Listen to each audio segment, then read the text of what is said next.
El siguiente segmento tiene contenido o opinión. Los contertulios analizan ahora la actualidad del país y el mundo.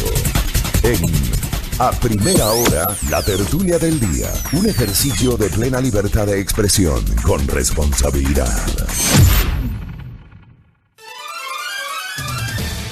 Muy bien, 6:20 en la mañana, mucho mejor la voz el día de hoy con tertulio, pero de todas maneras, para no desgastarla tanto, tomando en cuenta los problemas de garganta de esta semana, le he pedido a usted que se encargue de la lectura completa de las noticias, ¿eh? Sí, pues la maratón de la lectura de noticias durante estos 3 días. Le agradezco mucho con tertulio. Debido a los problemas de salud del tu solidaridad y tu gentileza. A ver. Por suerte no me he atrasado. ¿Qué hubiera sido si me atrasaba? Pero ¿por qué no se ha atrasado? Pues porque yo le he escrito muy temprano, he dicho, por Dios, escribes, 2 veces te escribí. Dos veces. Siempre haciendo escenas en público. Es la misma cantaleta de todos los días. A ver, bueno, a ver, un par de cosas. ¿Qué hay? Ayer el presidente de la República apareció sorpresivamente en un enlace televisivo. De menos de un minuto, ¿no?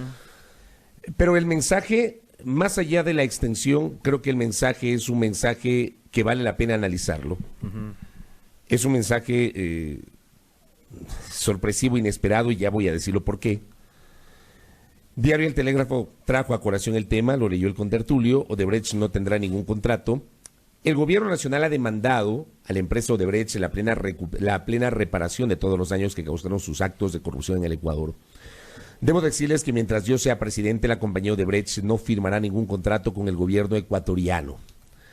Además, instó a que pidan disculpas, pues la corrupción no solo perjudica el desarrollo material del país, sino lo que es peor, afecta el espíritu y la confianza del pueblo entero. Palabras textuales pronunciadas ayer por el presidente de la República.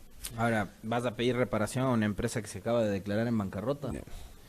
La constructora brasileña Odebrecht solicitó el pasado lunes 27 de agosto acogerse al capítulo 15 de la Ley de Bancarrotas de los Estados Unidos, tras declararse en quiebra en Brasil en junio del 2018, según la agencia F. Dow Jones. El grupo de construcción presentó la solicitud de protección por bancarrota en Nueva York, en la que sería la mayor bancarrota de una compañía en Latinoamérica. La empresa debe reestructurar alrededor de $25 mil millones de deuda. Si el procedimiento, es la deuda que tiene tranquilamente un país como el nuestro, ¿no? $25 mil millones. Si el procedimiento brasileño es reconocido en el Tribunal de Nueva York, Odebrecht podría disfrutar de los beneficios de las leyes de bancarrota de los Estados Unidos, como la protección contra la incautación de activos en el país. El pasado mes de junio, el grupo se declaró en bancarrota en Brasil después de verse implicado en una investigación por corrupción en la que la compañía admitió haber pagado alrededor de $800 millones en sobornos para conseguir contratos durante 2016. En diciembre de ese año, el Departamento de Justicia de los Estados Unidos reveló que Odebrecht había pagado $788 millones en sobornos a funcionarios gubernamentales en 12 países: Argentina, Brasil, Colombia, República Dominicana, Ecuador, Guatemala, México, Mozambique, Panamá, Perú, Venezuela y Angola. Claro, tienes ese detalle. Y tienes otro detalle además. Digo, me ha llamado la atención el pronunciamiento del presidente de la República porque, revisando un poquito algunos antecedentes, Diario El Universo publicaba el 29 de julio pasado declaraciones del señor Procurador General del Estado. La empresa brasileña Odebrecht no puede imponer condiciones a Ecuador para el pago de una indemnización por los perjuicios económicos causados por la trama de corrupción que ejecutó en este país, dijo el procurador Íñigo Salvador. En declaraciones a periodistas aseveró que esa empresa jamás podrá imponer como condición para el pago de una indemnización que el Estado ecuatoriano la vuelva a contratar. No estoy descartando por completo, dijo el procurador. No estoy descartando por completo la posibilidad de que Odebrecht vuelva a contratar con el Estado, pero sería después del pago de una indemnización que aún está bajo cálculo. El 29 de julio, el señor Procurador General del Estado dejó la puerta abierta para que, cumpliendo una serie de requisitos, procedimientos previos, Odebrecht eventualmente pueda volver a ser contratada por el Estado ecuatoriano. Dejó la puerta abierta, no la cerró totalmente. Palabras textuales del procurador: no estoy descartando por completo la posibilidad de que Odebrecht vuelva a contratar con el Estado. Matizó esa declaración, sería después del pago de una indemnización que aún está bajo cálculo. Ayer, la declaración del presidente de la República es una declaración corta, contundente. Se entiende entonces que con Odebrecht, al menos si le tomamos la palabra presidencial, se entendería que hasta el 24 de mayo del 2021 no existirá posibilidad alguna de que Odebrecht vuelva a contratar con el Estado ecuatoriano. Se entendería aquello.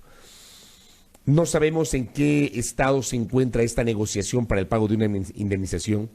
Luego, bien citaba el contertulio, no sé si una empresa declarada en bancarrota, que también no entiendo cómo una empresa de ese calibre, debe ser por todo este entramado de corrupción, evidentemente, está declarándose en bancarrota, pero una compañía de esas características hoy no estaría en capacidades de solventar el pago de una indemnización. Luego tenemos, evidentemente, el rol de algunos de sus directivos, vinculados o no en varios países, entre ellos el Ecuador, a la trama de corrupción que ha provocado incluso caídas de gobiernos y de presidentes y expresidentes en la región.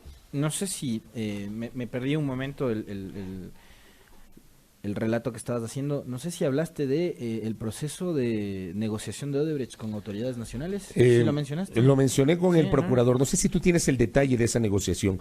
Mencioné la declaración del procurador. Evidentemente hay esta negociación respecto del pago de una indemnización. No sé en qué estado se encuentra aquello. A ver, no lo sé. Acá tenemos una nota de fecha 19 de julio de 2019 de diario El Universo. Regreso de Odebrecht a Ecuador dependerá de una reparación satisfactoria, así titula la nota de diario El Universo del 19 de julio. Si Odebrecht indemniza satisfactoriamente al Estado ecuatoriano, podrá volver a concursar por nuevas obras. Esa es la puerta que abrió a la empresa brasileña el procurador Íñigo Salvador en una visita a Cuenca por un acto académico. Aseguró que la apertura de Odebrecht a negociar con Ecuador no es inocente, pues saben que en el fondo quieren volver a trabajar en el país. Quieren volver a trabajar en el país, o sea, hay una intención detrás de ese proceso de negociación, ¿no? No habría problema siempre que nos den garantías de no incurrir nuevamente en prácticas corruptas. ¿Cómo te sientas nuevamente a negociar y abrir la posibilidad de que esta empresa siga trabajando y operando en el Ecuador después de todo el daño que ha provocado? Primero.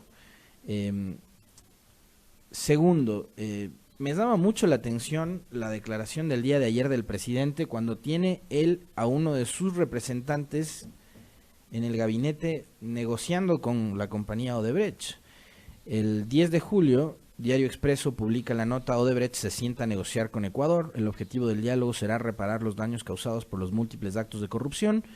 Y en la fotografía aparecen autoridades de control nacionales como el procurador Salvador, como el contralor Celi, la fiscal general Diana Salazar y el secretario anticorrupción Iván Granda.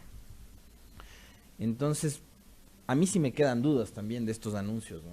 De que por un lado dices, a ver, Odebrecht no va a volver a contratar con el Estado ecuatoriano mientras yo sea presidente, eso fue lo que dijo Moreno el día de ayer. Por otro lado tienes aquella declaración del 19 de julio que cita El Universo del procurador, donde dice que si hay una reparación y garantías de que no se vuelva a repetir, no descarte el procurador que Odebrecht vuelva a trabajar en el Ecuador. Y tienes al secretario anticorrupción sentado en esta mesa de negociación con la empresa brasileña. Entonces, sí me parece que siguen siendo anuncios a ratos medio contradictorios. La empresa Odebrecht hace rato que venía trabajando en una especie como de limpieza de imagen institucional. Había una campaña de limpieza de imagen. Sí, yo recuerdo, alguna vez estuve en una rueda de prensa que brindó uno de sus representantes, de los pocos representantes que quedaban de Odebrecht en el Ecuador, en uno de los hoteles de acá cerca, en la 12 de octubre, y ahí hablaban de un proceso de cambio de imagen, de renovación, etcétera, etcétera, para nuevamente abrir las puertas y volver a trabajar en el Ecuador. Pero va a ser bien difícil, ¿no? Aunque, a ver, tan difícil tampoco, porque esto es de Ecuador, y en este país cualquier cosa puede suceder, con nuestra clase política cualquier cosa puede suceder, tal es así que el contrato más grande que ha tenido en su historia la ciudad de Quito estuvo manejado por un consorcio en el cual participó Odebrecht. Y ojo, sobre el caso de Quito, ese tema está ahí. Está ahí. No se toca, está ahí. Pero es impresionante. O sea, Odebrecht es la empresa corrupta y corruptora, es el diablo, es lo peor Odebrecht. Pero resulta que del metro de Quito nadie se preocupa, ¿no? Salvo un par de declaraciones de prensa, pero nadie dice nada. Pero más allá de las declaraciones de prensa, yo quiero saber dónde está, pues, la investigación. ¿Dónde está la investigación? ¿Hay o no hay investigación? Más allá de que algún actor político decía en el curso de esta semana o pretendía maldizar el hecho de que no se puede investigar todo a la vez, porque la fiscalía no tiene un equipo tan grande. Pero a ver, no nos olvidemos que también este tema es importante. Vamos, investigaste el caso. Investigas uno y no investigas otro. Y te concentraste tanto en el caso Balda y no vas a preocuparte del caso del metro de Quito. Eso. Claro, así es. O sea, no puedes poner como justificativo la falta de personal. No hay. Me parece que no. Se pretende es matizar lo que está ocurriendo, que es privilegiar la investigación de unos casos específicos y a los otros simplemente ni siquiera regresarlos a ver. Yo creo no que los ahí, tocas. Y yo creo que ahí, por argumentas ejemplo, falta de tiempo, falta de fiscales, falta de estructura, etcétera. Yo, por ejemplo, ahí creo que hay dos argumentos que podría traerlos tranquilamente a colación a propósito de esas dudas de por qué no se investiga el caso del metro de Quito.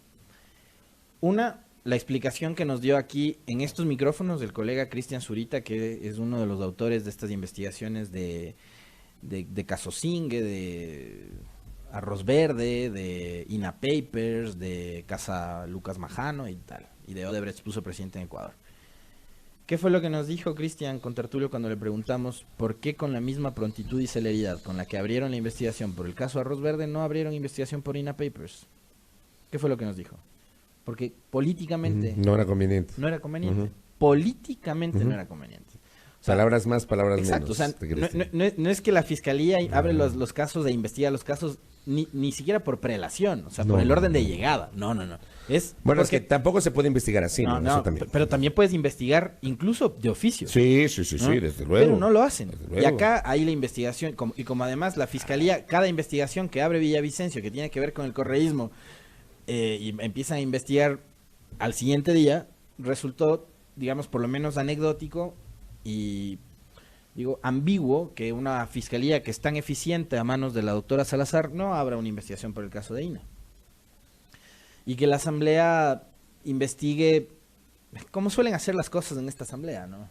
A medio gas, sin tanta espectacularidad como en algunos otros casos, como lo hicieron, por ejemplo, para destituir a Tuárez en la Comisión de Fiscalización. Ahí sí estuvo toda la voluntad política de la asamblea lista para destituir a Tuárez y a los otros 3 consejeros. En el caso de INA, la cosa fue más bien, digamos, llevada a la maldita sea, ¿no?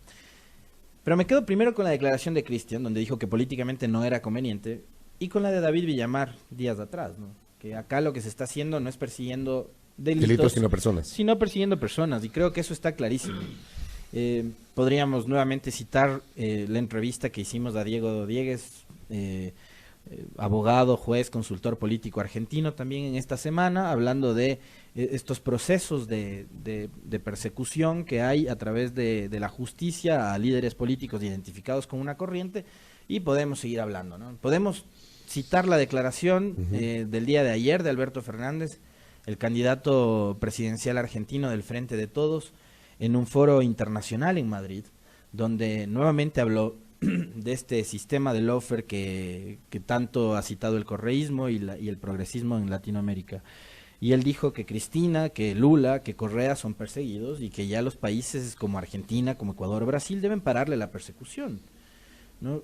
Mira tú lo que ha sucedido en la Argentina, por ejemplo. Yo creo que tanto tiene que ver la crisis económica, institucional que está viviendo hoy la Argentina. Ayer a propósito veía una nota de EDT sobre el estado de ánimo en el mundo, y Argentina es el país más triste del mundo en la actualidad.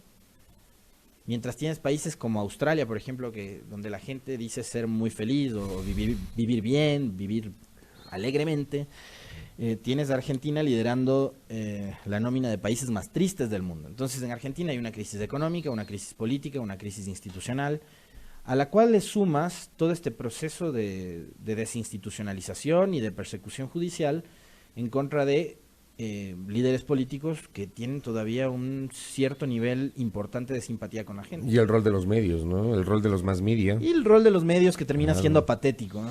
Creo que una de las cosas más importantes de estos años es cómo los medios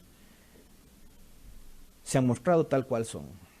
Creo que eso para mí es una de las cosas más importantes. Y habremos pocos periodistas que hablaremos sobre eso y que seremos críticos del rol de los medios. Creo que además esta es una función que le compete muchísimo más a la academia.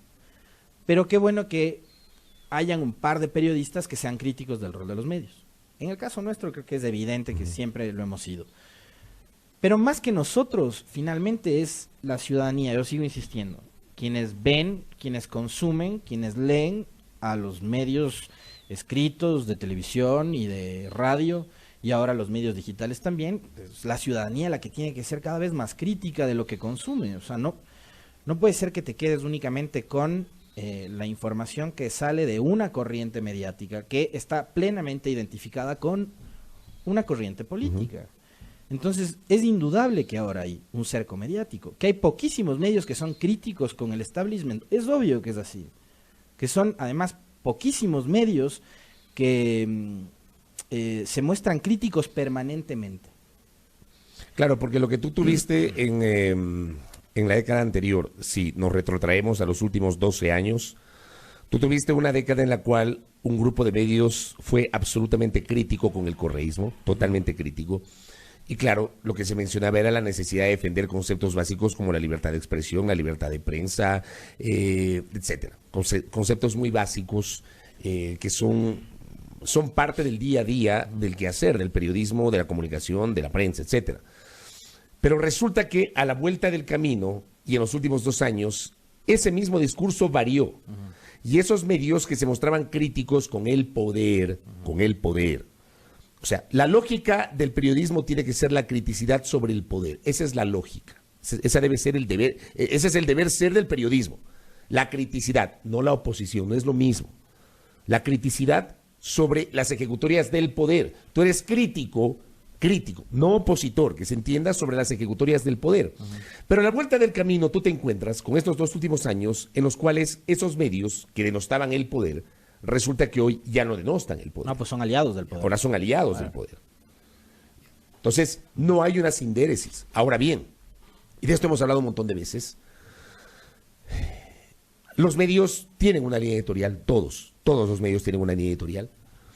El tema es que en función de esa línea editorial se diseñan políticas comunicacionales, agendas, la denominada agenda setting, muchas veces concertada entre los medios, porque así funciona, concertada entre los medios para atacar un tema en particular, y eso es lo que está pasando en este momento. Pasó antes también, pasó durante la década del correísmo, pasó.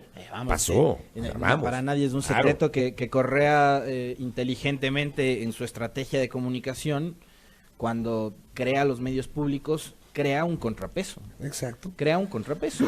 Y después, cuando termina llevándose adelante ese proceso de incautación de los medios de los Isaías y de las empresas de los Isaías, creando un importante holding de medios, que tampoco es que es el monopolio más grande de medios. Eso también le han querido hacer creer a la gente, ¿no? Que el Estado y el gobierno durante el correísmo tuvo el monopolio más grande de medios. No es así, no es así. Dime cuál es el porcentaje, haciendo la comparación entre medios públicos y medios privados. No. El 90 y pico % de medios en este país son privados.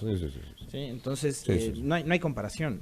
Pero no hay equivalencia. Pero creo que fue una estrategia muy inteligente la de Correa, el establecer como contrapesos, el tener ese soporte de los medios públicos y de los medios incautados. Ahora, ¿qué tan necesario es? Yo sí me he puesto a pensar y a reflexionar sobre qué tan necesario es que el Estado, por ejemplo, tenga medios públicos. Cuando tienes a todos los medios alineados contigo. Hoy no. Es que termina siendo lo mismo. Pero es que, ver un noticiero de Ecuador TV como ver un noticiero de Coaviso de Teleamazonas resulta casi igual. Es que aquí no tuviste medios públicos. No los tuviste en el correísmo y no los tienes hoy. No tienes medios públicos. Esos no son medios públicos. O sea, un medio público tiene otra naturaleza. Un medio público no es un medio gubernamental. Sí. Un medio público no es un medio que se financia con el presupuesto del Estado. No. Eso no es un medio público. Sí, tienes razón. Aquí no hay medios públicos. En el fondo es así. No hay medios públicos. Pero, a ver, ya no siendo medios públicos, pero siendo medios estatales. Ya, porque eso sí eran medios estatales. Eso sí. Y a ratos eran medios gubernamentales. Medios políticos, medios de partido. O sea, y yo no voy a negar lo que viví desde adentro. O sea, había momentos en que Alianza País, TC Televisión y Gama eran medios utilizados al gusto y disgusto de los dirigentes de Alianza País. Pero siendo lo que eran un contrapeso con Tertulio. Ahora no hay contrapesos. Y yo, por ejemplo, te cito una discusión que vimos el fin de semana en redes sociales, a propósito de la invitación a un panel a uno de los legisladores de Alianza País, que ha sido uno de los legisladores más estigmatizados durante este periodo por su paso por el Ministerio de Educación, que es Augusto Espinosa. Estuvo invitado a un programa de televisión y su presencia fue duramente criticada por gente que también está involucrada en el manejo de los medios, incluido un banquero, que criticaba el que se haya invitado al legislador. Entonces, eso a mí me hace pensar en el poco espíritu democrático que tiene esta gente, que también está relacionada con los medios.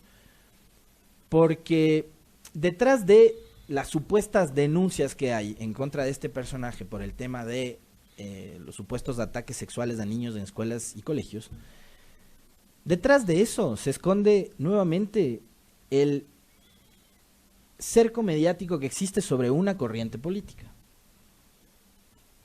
Yo te apuesto que lo mismo hubiese sido si era él o si era cualquier otro integrante de la misma bancada. O sea, el tema es que los medios de comunicación que están aliados al poder en este momento no deben ni pueden, para satisfacer los odios de esta gente, invitar a nadie que tenga que ver con el correísmo. Entonces ahí sí satisfaces tú a esa audiencia, ¿no? A esa audiencia que lo que quiere es escuchar siempre o ver siempre a gente que sigue la misma línea. Entonces, en el canal que maneja o que es propiedad del banquero, tú tienes paneles donde ves gente que sigue la misma línea. O sea, yo vi ahí un panel hablando sobre el Consejo de Participación Ciudadana, en donde los 4 panelistas pensaban igual, que había que desaparecer el Consejo, que había que sacrificar a Tuárez y compañía. Entonces, ¿qué debate político puede ofrecer un medio de comunicación con ese tipo de estrategias? Entonces, ya no existen contrapesos. Son pocos, somos pocos. Sí, de acuerdo. Son esas incoherencias, ¿no? De quienes dicen defender las libertades, pero se ponen bravos porque determinado entrevistado no les gusta. A ver, un par de aportes. Gracias a Byron Moya, un medio público, por ejemplo, es la BBC de Londres, ciertamente. Hay ejemplos en el exterior, sobre todo en países europeos y en Estados Unidos. Tú fuiste testigo de cómo son las lógicas de los medios públicos en Estados Unidos. Claro, yo ahí conocí por lo menos 3 medios que eran públicos. ¿Y cómo se financian esos medios? Con aportes de la gente. Aportes de la gente. Ajá. Una radio, un par de radios en Cincinnati y un canal de televisión en el estado de Nueva York. Ajá. Que subsistían únicamente con aportes ciudadanos. O sea, gente del estado y de la localidad. Y en el caso de Nueva York es interesantísimo porque no estuvimos en Nueva York, Manhattan, ¿no? La Gran Manzana. No estuviste en la Gran Manzana. No, en el estado de Nueva York, en un poblado que se llama Syracuse, que es muy pequeño, que tiene 180,000 habitantes, más o menos la misma población de Ambato. Y en ese estado había 2 canales de televisión, uno privado y el otro público. Y en esa población con 180,000 habitantes, ese medio público que subsistía con aportes voluntarios podría subsistir. Y había ganado premios de Emmy. Mira tú. Oye, acá también nos dicen, CBC en Canadá es un ejemplo de cómo hacer periodismo independiente a pesar de ser público. Pero, a ver, yo te escuchaba ayer en el foro que estuviste, cuando hablabas de también cómo los medios se venden ante la gente, claro, utilizando esas etiquetas, los clichés, ¿no? De que periodista y medio independiente, objetivo e imparcial. Y tú explicabas por qué los periodistas y los medios en este país no son ni objetivos, porque toda visión termina siendo subjetiva, ¿no? Ni independientes, porque detrás tuyo hay una pauta y hay una empresa, y los medios son empresas con fines de lucro. Entonces, ¿de qué independencia me hablan? Y tampoco son imparciales. O sea, si tú aquí tienes periodistas que a través de los micrófonos llaman a que la gente que pasa por la 6 de diciembre pite para que el candidato X sea alcalde de la ciudad, ¿de qué imparcialidad puedes hablar? No hay. O como tuviste en la última elección, un radiodifusor de los más importantes de esta ciudad diciendo, por favor, ¿cómo se les va a ocurrir votar por los de la lista 5? ¿Me vas a decir que eso es imparcialidad? No, para nada. nada. Oye, cuando tú y yo comentamos, no somos imparciales, pues. No, para nada. No somos imparciales. Siempre vamos a tener un sesgo. Claro, es mi opinión, la mía. Que claro, la ejerzo con libertad y con responsabilidad, por supuesto. Sobre A mí no todas se me, las cosas. a mí no se me ocurriría, por ejemplo, empezar a arengar a la gente de determinadas cosas. A mí no se me ocurriría porque no es mi rol. Que otros lo han hecho, sí, y cada cual responda por lo que ha hecho a lo largo de la historia en los medios. Yo no lo haré, no lo he hecho, no lo hago y ni lo haré jamás. Ese no es mi rol. Interesante el aporte de Paco Proaño. Dice, Radio Televisión Española, RTV, es pública y lo paga el Estado. Claro, son visiones, ¿no? Son visiones las que hay en otros países. Claro, pero la paga el Estado, no la paga el no gobierno. Esa es la diferencia. Acá otro problema era el origen de los recursos, ¿no? O sea, acuérdate que cuando nacen los medios públicos de Ecuador, los recursos venían también desde un origen de una vertiente y una corriente política, ¿no? que era Venezuela. Sí, claro. Porque también estaban emergiendo medios regionales como Telesur, que se convirtió en ese momento como una apuesta interesante de contrapeso a lo que era CNN, claro, por ejemplo, en la región. Pero, por ejemplo, a ver, pongamos las cosas en su debido contexto.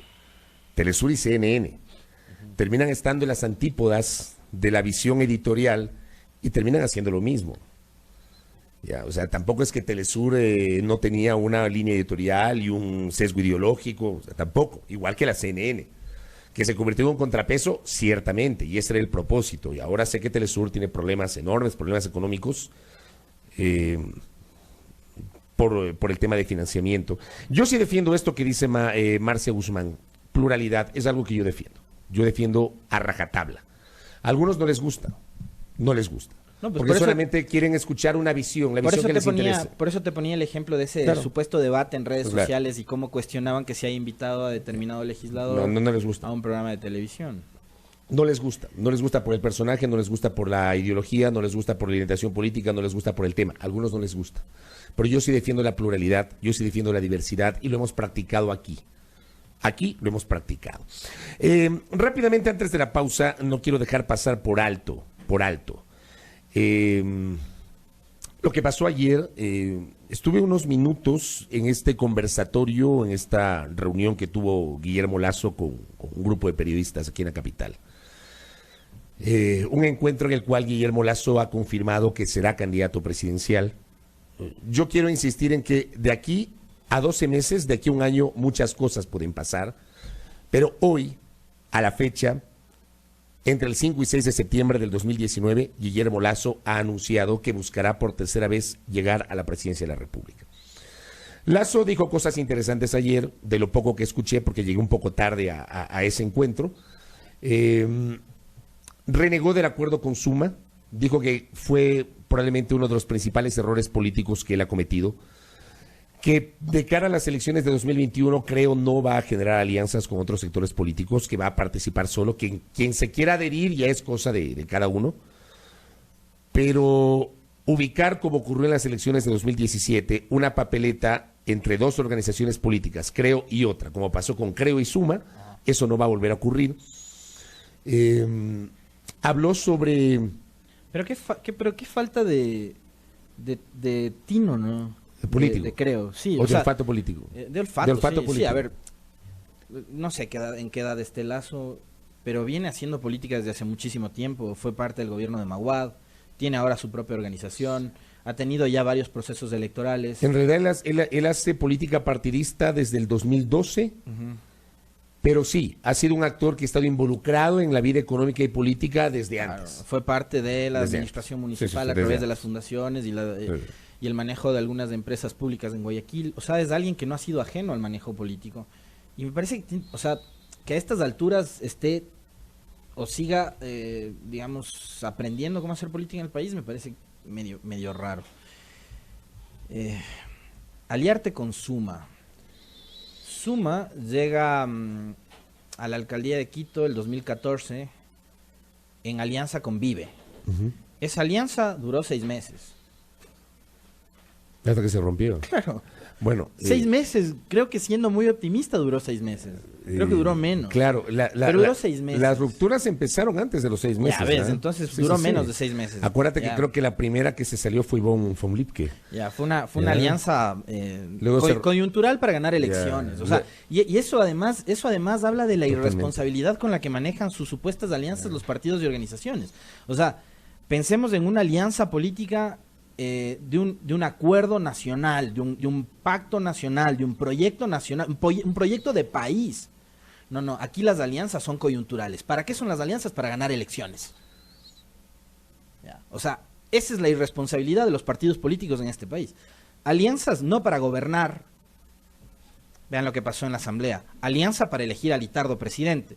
Veamos qué nivel de gobernabilidad le han dado en la Asamblea estos que se han aliado. Acuérdate lo que pasó en 2003. Entonces Sociedad Patriótica con Pachacutic. Por ejemplo, ¿ya? Entonces llega Lazo y resulta que hace una alianza con Suma. Y tú ayer citabas algo en Twitter que es muy pertinente, que es el hecho de, por efecto de esa alianza, creo, termina relegando de cuadros de puestos de estelares a cuadros muy importantes que ellos tenían. Y terminan estos cuadros yéndose o saliéndose o desalineándose creo, ¿no? Ayer te citaba yo 2 ejemplos antes de las elecciones del 17, que son el de Diego Salgado y el de Wilson Chicaiza. Claro, que fueron desafectados, no los tomaron en cuenta. DJ, tengo que hacer una pausa, ¿verdad? Hagamos una pausa rápidamente. Sé que vamos a tener tiempo para seguir comentando unos minutos más antes de empezar con la ronda de entrevistas. No se desconecten, no se vayan del aire. Nosotros volvemos en segundos para seguir comentando este tema.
Muy bien, muy bien. Veo que disciplinadamente no se han desconectado del aire. Ahí siguen en la transmisión de Facebook Live. Muchas gracias. No se irán. Así, no se irán. Bien disciplinada nuestra audiencia. Muchas gracias. A ver, decía el contertulio estos 2 cuadros, mencionaba estos 2 cuadros. Yo decía ayer, fruto de la alianza con Suma, resulta que creo relegó a cuadros importantes. Ejemplo, Amae Montaño, que había sido asambleísta nacional encabezando la lista en 2013, la relegaron fruto de la alianza con Suma. Ciertamente figuró en la papeleta, pero la relegaron. El caso de Patricio Donoso. Patricio Donoso había sido en 2013 asambleísta nacional. Para 2017 buscó la reelección como asambleísta provincial en representación, me parece, del distrito Parroquias de la provincia de Pichincha. Y tuviste gente como Diego Salgado o como Wilson Chicaiza, a quienes, digo, más allá de su orientación ideológica, política, tuvieron un papel interesante.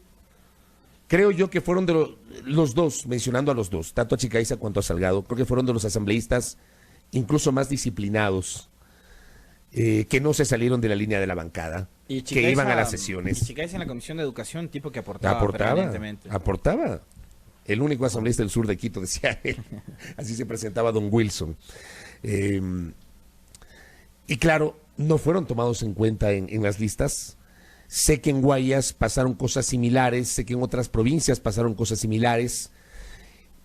Y el momento que ya se instala la Asamblea Nacional, el 14 de mayo del 2017, empieza el fin de esa alianza porque se empiezan a romper. Pues no, entonces los de Suma fueron por un lado, los de Creo por otro lado. gente de Suma que inclusive dejó el movimiento Suma. Sé que Ángel Sin Maleza, que me parece que es asambleísta de Bolívar, que llegó en alianzas, creo, Suma y que era de Suma, ahora es un independiente. Entonces, tú citaste algo que es absolutamente real con Tertulio. Esta ausencia de consistencia ideológica, sino simplemente acuerdos con diversas organizaciones políticas o sociales para ganar una elección, pero que no tienen consistencia, no tienen condumio, no tienen una razón de ser de fondo. Y el momento que llegas a gobernar o llegas al poder, se terminan rompiendo porque no tienes justamente esto que se precisa, ¿no? Que son entendimientos de largo aliento. No llegas para gobernar, llegas para ganar una elección y luego se rompe. Yo citaba lo que pasó en el año 2003, ¿no? Con Gutiérrez y con Sociedad Patriótica y Pachacuti. Llegaron al poder. Pachacuti tuvo ministros de Estado, ejemplo, Nina Pacari en la Cancillería, por mencionar un ejemplo. El MPD también, ¿no? El MPD, que fue aliado, tuvo un ministro de Estado, Edgar Itz, ministro del Ambiente. Esa alianza fue efímera, esa alianza se rompió a los pocos meses. Y se rompió porque, claro, Gutiérrez llega con un discurso de izquierda al poder. Y al mes de haber asumido el poder va a Estados Unidos y firma la carta de intención con el Fondo Monetario Internacional. Entonces son cosas, digamos, que están ahí para el análisis de cómo la ausencia o la carencia de consistencia de determinados acuerdos hace que sí, ganen las elecciones porque en el discurso resulta bonito, pero el momento de llegar al poder, de gobernar y de tomar decisiones, ahí se rompe. Porque claro, están en las antípodas. En la segunda vuelta electoral de 2017, por ejemplo, sectores políticos como Pachacuti o el Movimiento Popular Democrático, ¿a quién respaldaron? A Guillermo Lasso. MPD y Pachacuti respaldando a Guillermo Lasso en la segunda vuelta electoral de 2017. Claro. ¿Qué hubiese pasado si Lasso ganaba las elecciones? ¿Ustedes creen que la política económica o social de un eventual gobierno de Guillermo Lasso hubiese sido respaldada por sectores ideológicamente más radicales como el MPD o como Pachacuti? Pero hoy tienes prácticamente, digamos, un modelo económico y un modelo político similar al que hubiera implementado Lasso. Y tienes a esos sectores supuestamente de izquierda que están totalmente inmóviles, que no protestan, que no reclaman. Entonces, bueno, ayer el FUT salió, ¿no? Sí, pero... ¿Y? Ayer el FUT salió. ¿Y? ¿Pero ahí? No pasó nada. Solo cautizaron las calles. Yo casi me atraso al foro porque había mucho tráfico. La marcha del 1 de mayo, que eran los días, digamos, más calientes sobre el tema del anuncio y de la firma del acuerdo con el fondo, yo no vi a los sindicatos con discursos más radicales, excepto la gente del Parlamento Laboral, que siempre se ha mantenido en la misma línea. Sí. Yo he visto más bien dirigentes sindicales doblegados. No sé si son ahora mismo útiles. Pero ¿sabes por qué? O sea, para mí es clarísimo, clarísimo. A ver, yo me pongo a pensar, si veo yo a gente que a lo largo del tiempo ha manejado discursos tan radicales como Mesías Tatamoes, por ejemplo, por mencionar un ejemplo, como José Villavicencio, como Nelson Erazo, que son dirigentes que tienen una postura ideológica aparentemente clara, que a lo largo del tiempo la han expresado, han rechazado determinadas cosas, pero tú los ves allí inmóviles, casi pasivos. Yo trato de entender o ubicar esta postura en el sentido de que seguramente deben estar en una disyuntiva, ¿no? Y ahí viene el sesgo, deben estar en una disyuntiva. Si salgo a las calles a protestar, me van a etiquetar de que estoy respaldando al gobierno de Correa. Si protesto contra el gobierno de Moreno, es como un poco cuando nos etiquetan a los periodistas, ¿no? Si haces una crítica al gobierno, eres correísta. Si dices una cosa a favor del gobierno, eres morenista. Si destacas alguna cuestión de Nebot, eres social cristiano, estás respaldando a Nebot. Oye, la opinión pública... ¿Cómo te etiquetan? A mí me da la impresión de que en algún momento en este país van a poner ese negocio va a estar bueno. Polígrafos. De verdad. De verdad. Como tengo entendido que ahora usan para contratar a ciertos funcionarios en el sector público. Polígrafos. Lo primero que hay que preguntarte es... Si eres correísta. Ajá. Si eres correísta. Entonces, vas a ponernos un negocio de polígrafos en las esquinas. A mí lo que me parece es que el movimiento sindical no se moviliza no porque esté totalmente de acuerdo con el estado de cosas, sino porque ese movimiento sindical también era crítico con Correa. Y como tienes una sociedad que te etiqueta en este momento, no salen a protestar porque, le estás haciendo el juego a Correa. Le estás haciendo el juego al correísmo. Quieres que se caiga Moreno para hacerle el juego a Correa. ¿Ya? O sea, creo yo que esa pequeñez de pensamiento se está manejando hoy. Porque no encuentro otra explicación para el hecho de que en el estado de cosas que tienes, las protestas sean tan pequeñitas, casi imperceptibles, incipientes, cuando la situación económica es compleja, cuando tienes una situación de desempleo tal, cuando en el sector público no hay seguridad, cuando tienes en las calles una sensación de inseguridad tal. Y una cosa adicional, a propósito de cómo en el caso de Lazo se está anticipando a la campaña electoral. Tienes un vacío de liderazgo enorme con Tertulio. O sea, yo no sé si las organizaciones políticas y sus máximos líderes analizaron a profundidad y con detenimiento los resultados electorales del 24 de marzo. Pero una de las organizaciones que recibió un revolcón electoral fue Creo. A ver, a Creo en términos de volumen no le fue mal. En términos de volumen. A ver, en términos cuantitativos no le fue mal. Cualitativamente le fue mal.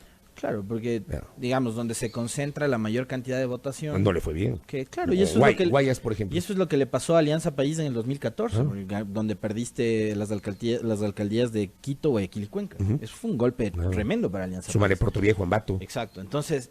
Santo Domingo. A ver, yo le sumo eso. Primero, el tema de que no terminan de leer bien los resultados de las elecciones, donde en ciudades como Quito, por ejemplo... ocurrió un resultado y se dio un resultado para muchos inesperado, que fue el triunfo de Yunda. Con un poquito más de suerte y de tiempo, quién sabe, y la sorpresa la daba Luisa. ¿Sí me entiendes? Cuando durante toda la etapa preelectoral, la campaña y las encuestas le ponían a Moncayo como el absoluto ganador. Claro. Moncayo quedó tercero. Entonces sí creo que hay una suerte de desazón, de descontento y de decepción de la población con las organizaciones políticas y los supuestos líderes, ¿no? Ahora, tienes a nivel general, y yo no sé si tengas la misma percepción y qué opinará la gente que nos está viendo y escuchando con respecto de la ausencia total de liderazgo a todo nivel en este país. O dime tú, a esta hora, en este momento, ¿qué titular de función o poder del Estado es un líder? No, ninguno. Ni Moreno, ni Litardo, ni no. nadie No. es un líder. No. No tienes ahora mismo tú un cuadro En las funciones del Estado, supremamente ninguno. fuerte, nacional, que se proyecte como la persona a ser el elegido en 2021. No tienes a ninguno. No O sea, tienes. tienes funciones y poderes del Estado, para mí, huérfanos de liderazgo. No tienes. Y hemos hablado varias veces incluso que el vicepresidente, creo yo, que le ha tomado la posta en algunos temas al presidente. Yo le veo al vicepresidente más activo. Te decía yo fuera de micrófonos, esta semana, por ejemplo, fue el vicepresidente el que lideró una reunión por el tema seguridad, con las autoridades del Ministerio de Defensa, del Ministerio de Gobierno, etcétera. Fue el vicepresidente, no el presidente de la República. Sí, pero si tú te pones a hacer ese análisis, sí, así es. Y es verdad, Nebot es el que está ahí, Nebot.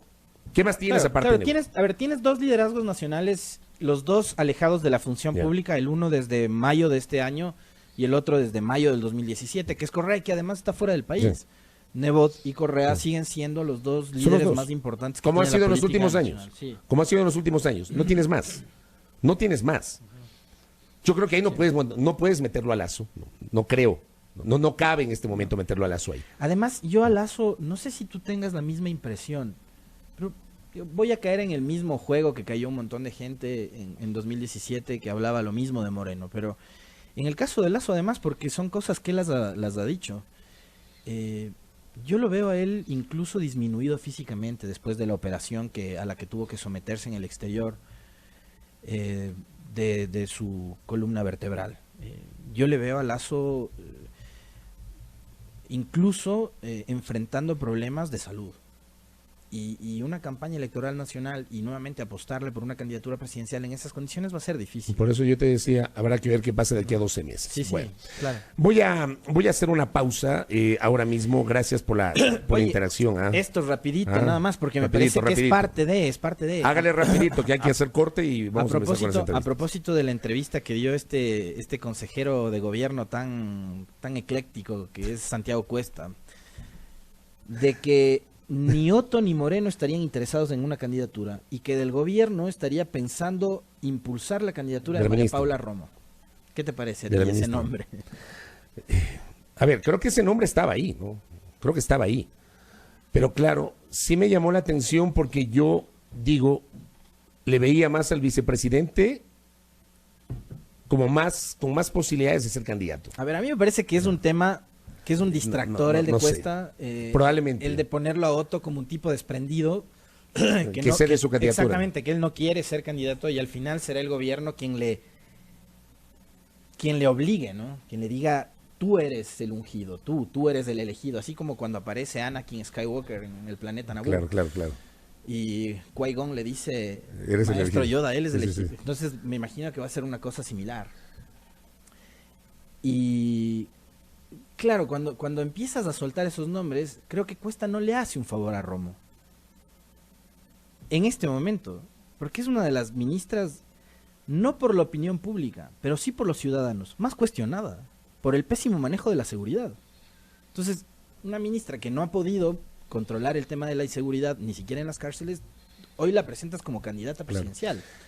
Claro. Y a Otto le pones como el personaje desprendido, que además es el que está permanentemente recorriendo el país, representando al gobierno, es ahora mismo el rostro más visible del Ejecutivo. Y lo hemos dicho en varias ocasiones eso. Te propongo profundizar ese análisis el próximo lunes. Voy a la pausa recordándoles, desde el lunes ese noticiero se extiende hasta las 8 de la mañana con 30 minutos. El lunes ya tenemos esta extensión de 30 minutos hasta las 8 horas con 30. Vamos a la pausa. Al retornar ya estará con nosotros la rectora de la Escuela Politécnica Nacional conversando en A Primera Hora. Volvemos.